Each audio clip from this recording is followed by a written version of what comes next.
На 24.6.2023 година во 2 часот и 40 минути по грчко време од страна на грчките власти бев спречена да влезам како турист во Грција, како што бев информирана поради 3-годишна забрана за влез, без да ми се издаде посебен документ за тоа, така што не знам ни кога точно почнала, ни зошто почнала, ни кога ќе заврши таа забрана. Ми беше врачен само лист на кој пишува дека во нивниот национален регистар сум непожелна. Нејасно е како турист со чадор за сонце во багажот е непожелен за Грција и кога и зошто ти ја донале таква мерка против мене. Со оглед на тоа што само пред една недела на 17.6.2023 година на председателот на Единствена Македонија Јанко Бачев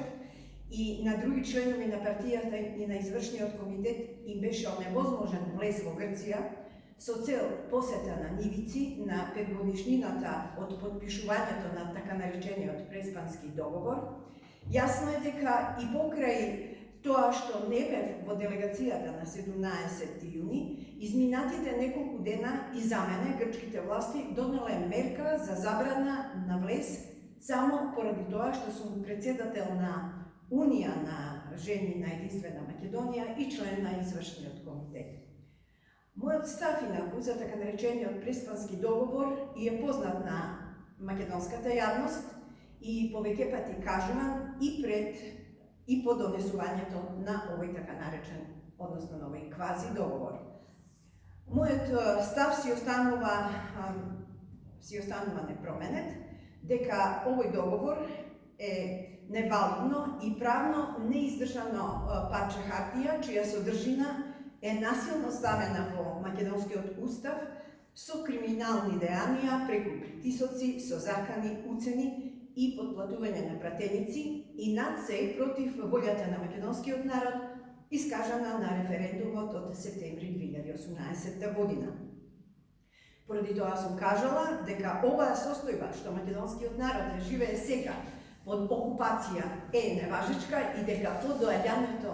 на македонска суверена структура на власт ќе се воспостави претходната состојба со единствено важечкиот устав.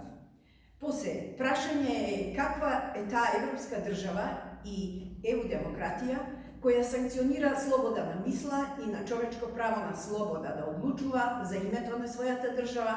и за својот идентитет. Или очигледно лага се така наречените европски вредности. Во оваа смисла нагласувам дека определба и на Единствена Македонија